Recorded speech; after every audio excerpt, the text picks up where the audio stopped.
can we just start with you stating your name, please? Okay, so my name is Joshua Buatsi. Okay, I'm glad you said it properly. Yeah, too. have to, man. And where are you from? I'm from Ghana, living in Croydon, England, all of that, but I'm from Tema, Ghana. But I'm from the Volta region in Ghana, so I'm from a tribe of Ewes, and I'm an Ewe. And for people that don't know, what do you do for a living?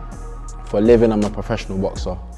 I hope I don't look like one, but I'm a professional boxer. Chin out of the way, there's a beautiful shot. This done, and maybe one or two more. Lovely right hand. My best childhood memory is... Best childhood memory. I think for me, I remember coming out of primary school in Ghana, and there's something that I used to buy. I don't remember the name now. I don't even remember how it's made. I think it's made out of flour and something else. I'm not too sure what it is, but it was a snack that I used to buy every day after school. So what I can remember now is running out of primary school to the lady that sells it just to buy it. A random thought, but it's in my head. I remember being happy, running, buying it, getting in the taxi home. Is that because obviously now you can't eat anything come Monday, so you're just thinking about food? Exactly, the dieting is about to start, so I'm getting ready for it. Best lesson you've learned? Best lesson I've learned is that this life, it's going to be a little paragraph, but I'm going to try to round it up. So best lesson I've learned is that this life is only once. It's very short. Everything we have is given to us. You shouldn't think you're superior than other people. It can all go at a flash. Again, I'm rounding it up, but the life is short, it's one. And just don't think you're superior to anyone else. We're not the judge. There's an ultimate judge that will judge everyone. So we shouldn't think we can judge other people or all of that. Best piece of advice is, someone said to me, every day above the ground is a good day. So I just try to remember that if we're above the ground, it's a good day. When you're under the ground, you're dead. There's no more life. So every day above the ground is a good day. Best person who has inspired you and why? And they don't have to be famous. Best person that's inspired me and why? Maybe my mum. My mum, why? My mum's got a lot of experience, so when she talks, I like to listen to what she's saying, and I may not show interest in what she's saying, but I'm really listening carefully, and I'm thinking of things in my head that I'll ask her later on, so I'll say my mum. Best moment of your life? Best moment so far. So best moment of my life so far, I would say winning the Olympic medal. That was, again, it wasn't anticipated, it wasn't expected, not just by myself, but from everyone around me.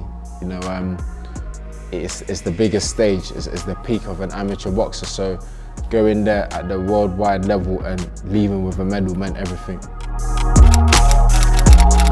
Best thing about Africa is the culture. There's a lot of things, the culture, the hustle, the sun, but yeah, I'll say the culture.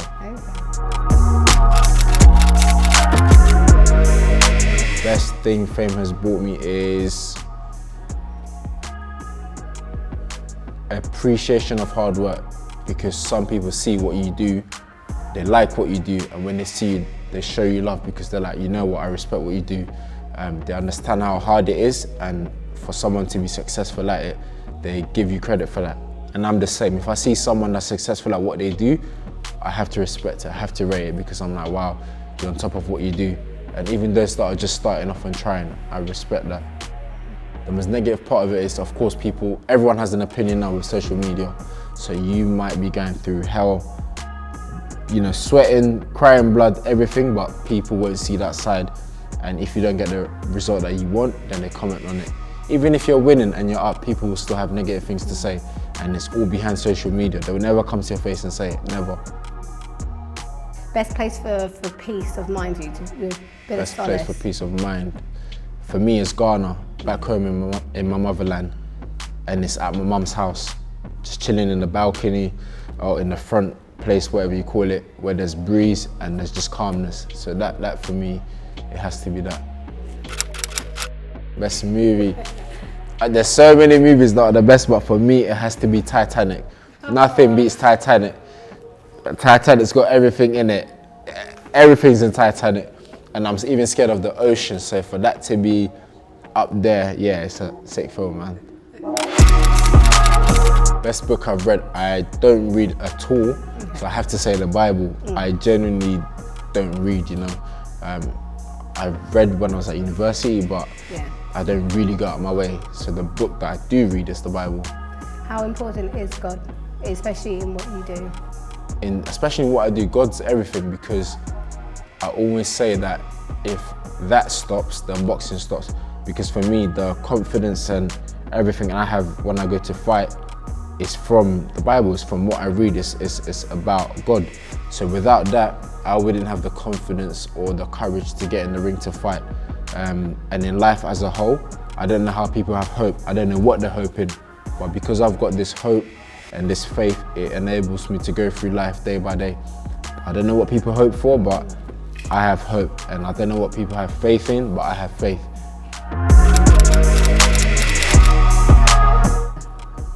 The best thing about being a boxer is that there's a confidence that you have, knowing that if anything's happening, you can look after yourself or you can help someone else.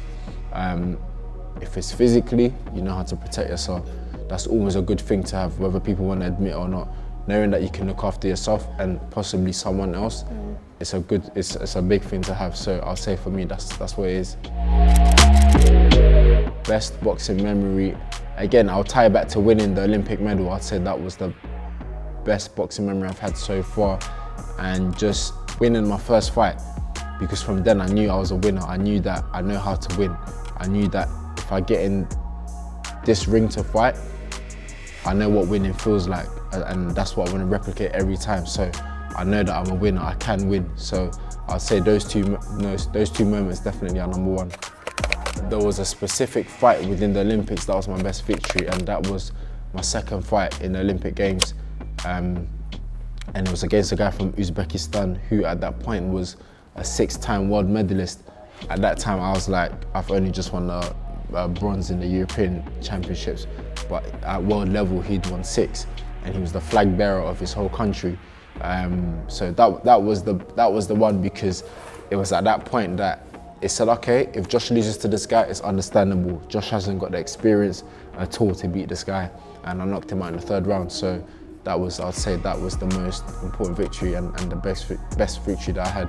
Yeah, for you, and I can imagine even like your fans and spectators, everyone probably looked at you in a different, like thought you were a different level after that. Yeah, I feel from that people said, oh, this guy can actually fight. And I'd been boxing for 8 years, but at that point, that for me was the moment that I said, I can do this sport, I'll be good at this sport.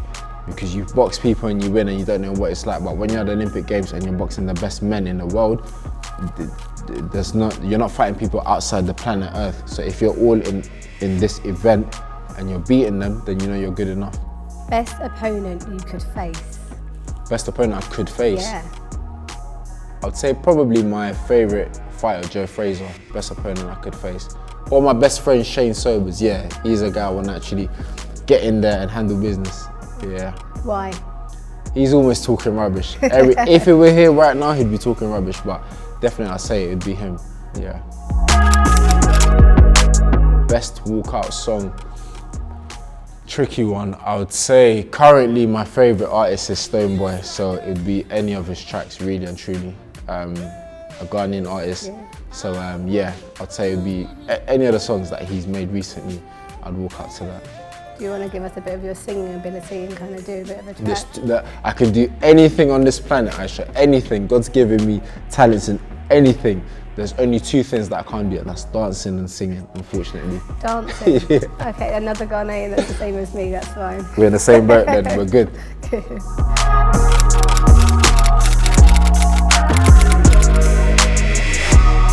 So I'll say the best from Dwayne Sinclair was when I first entered the gym at 15, he said to me, Josh, make sure you're good at this sport. I said, why? He said, if you're good at this sport, it will become your job, but because it's something that you enjoy, you feel like you're not working and you get paid for it. So that's the first thing Dwayne told me that I haven't forgotten. And from Kevin, it's pretty much simple. Don't forget God. Remember, all of this is because of God. Like I say, this life is here and I have all of this, but you could lose it just like that. You don't choose whether you lose it or not. The creator can just remove it from you and that's it. So Kevin is to, yep, don't forget God. And for Dwayne, it's like, make sure you're good at this, because it can become your job, and if you enjoy it, you won't feel like you're working. Yes, the best sports idol in boxing, I'd say, is Manny Pacquiao, just because of what you hear he does with the money that he has. He's from the Philippines. You hear that he's building houses for people queue up, he's giving them money. So what he's doing is outside boxing. Sorry, it's not outside boxing, it's outside himself. People are benefiting from him. And for me, once you're doing that, you're an idol. If you're successful at something, but you're the only beneficiary of it, I don't think that's good enough. So if you're doing anything that others are benefiting from, I think that for me, you're an idol straight away. Best thing about Ghana? Best thing about Ghana,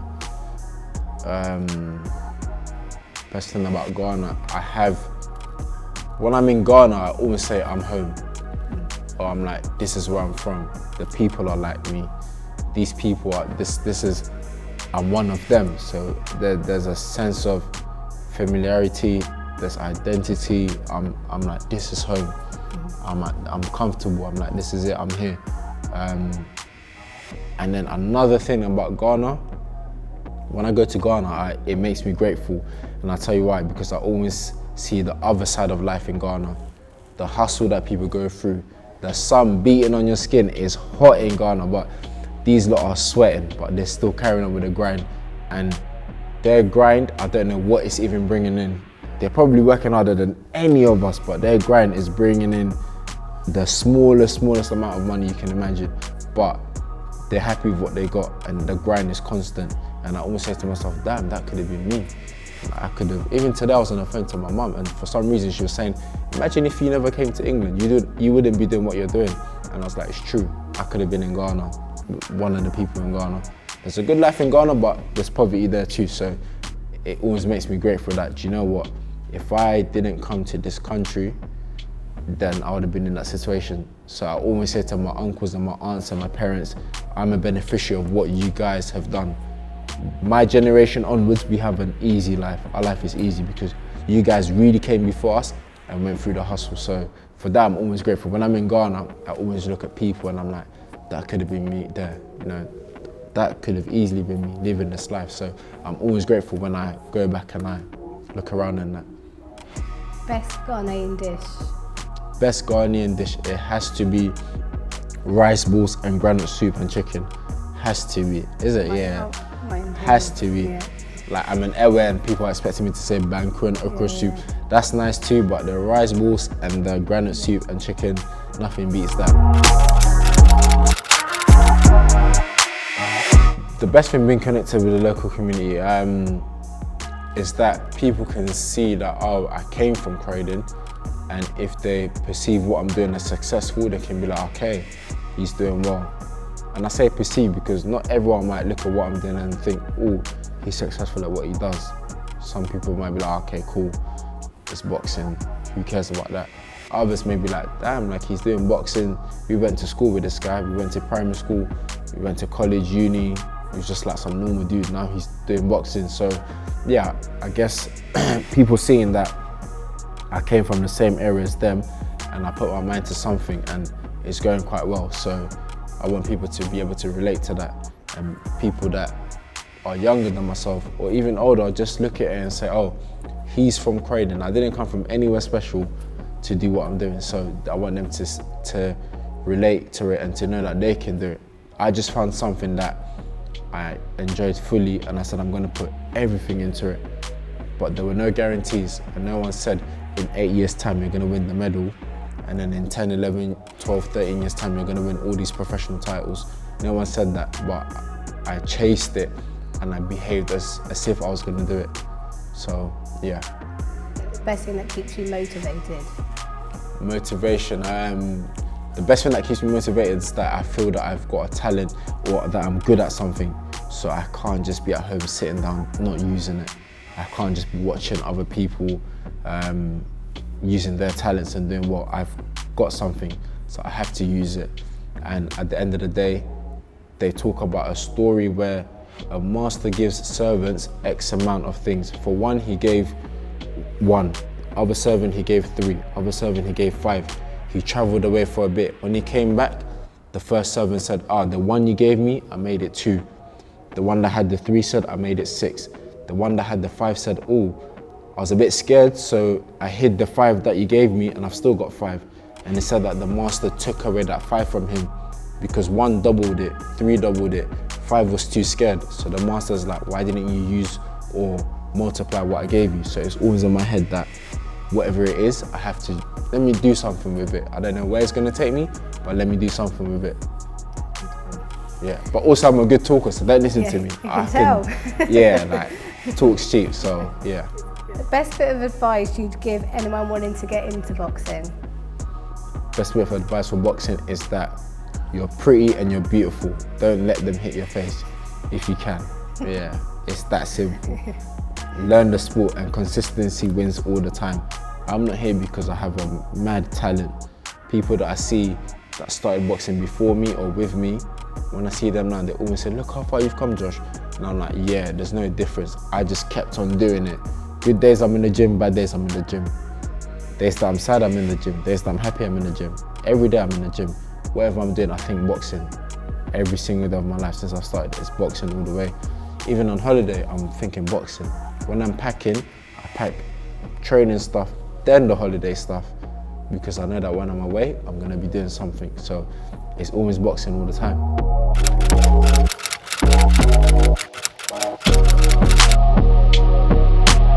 So the Joshua Buatsi Foundation, I think whenever I go back to Ghana, I always take things for people. And there's an orphanage that my mum took me to years ago. So then I started sending money. So, you know, we send money over and my mum will get them chunks of things, whether it's rice, food, oil, just anything to cook with, to make food for them. So I started sending my mum money to do that. And then with the boxing side of it, so that was for the orphans. And the boxing side of it, I always go to the boxing gyms and the kids are like, oh, like, you know, you're Josh, you came from Ghana, you've won, you've done this, you've done that. And I'm like, cool, I came from Ghana just like you, except I look at their conditions and I look at the lack of opportunity that they have and the lack of equipment that they have and just knowledge as well. So I see all of these things and I think, back to what I said to you earlier on, I can't be the only beneficiary of what I do. So I say I have to, let me put together something so that as much as I want to pump whatever I want to pump into it, others can contribute so that the effects can be greater than just me doing it myself. So the foundation is just to kind of make people aware that if you want to contribute towards, you know, the orphans or the boxers, you can do it. From the boxing, it's about the equipment, teaching them health and safety. When I went to Ghana last time, I saw them like training together and everything, and I noticed that they lacked knowledge in how dangerous the sport was. So I said, given the equipment and that, it's all good, but we need to teach them, you know, how to protect themselves. Wearing gum shield is very basic, wearing a gum shield, having a head guard. There were little kids hitting each other in the head, and I touched each and every one of their heads and I said, you're young, your brains and your mind is undeveloped, you shouldn't be hitting each other.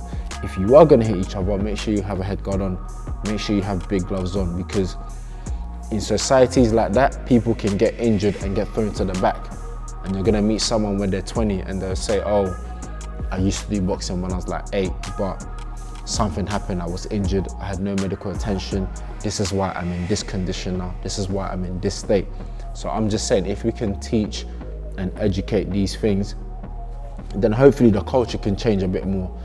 Because in Ghana and Africa, it's about the grind, fighting hard all the time, biting down and fighting. But we can do all of that, but let's teach the safety aspects of it so that you can do it. You know, knowledge is power, man. So we have to teach them that. And for the orphans, we get up. When I get up, I don't think, am I gonna eat today? Do I have socks to wear? Do I have trainers to wear?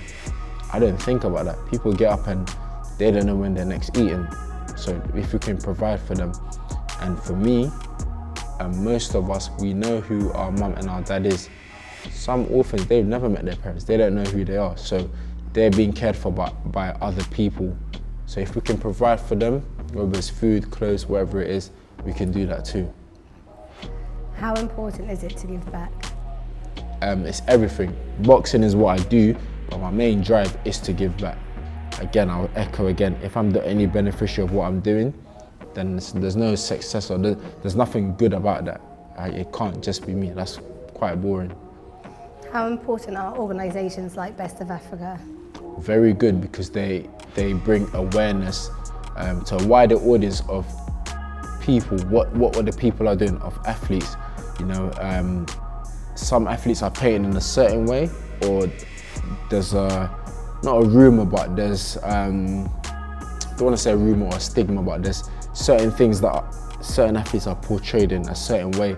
Best of Africa gives us a voice to say, no, this is what we're really like, this is what we're doing, this is how you can help. And we also get to tell our stories as well, so that people can hear it for themselves and say, okay, well, I read this about this guy, but I ended up watching his interview, and actually he's a cool guy, he's a nice guy, this is what he believes in, this is what he doesn't believe in. So what I read on that newspaper was just, again, people gathering something small and exploding it, but this is what he's really like. He's a cool guy. Actually, in that interview, he's not a cool guy, so it gives you the opportunity to actually form your judgment and your opinion about someone.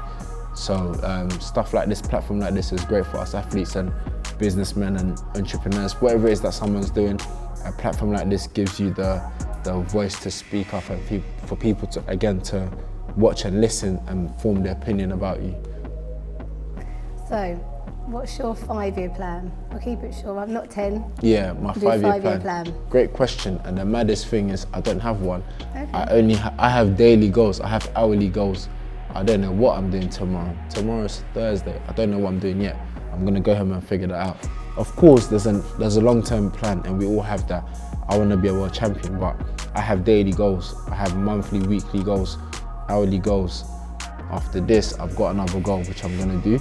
But tomorrow up to Friday, I know vaguely what I have to do, but for me, it's to tick that off. So people put pressure on themselves in that aspect, but you just have to be thankful. And for me, I'm thankful that with boxing, I've been around, I've by chance ended up being around the right people from an amateur boxer. The local club that I joined, it was a small club, but they put me into the right tournaments.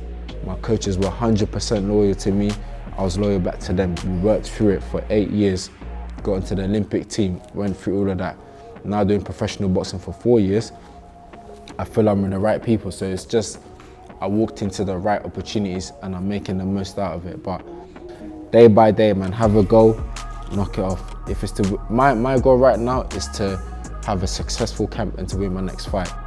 If you want to go, that's it. But that goal is like 3 to 4 months. I don't see anything further than that. Wicked, thank you.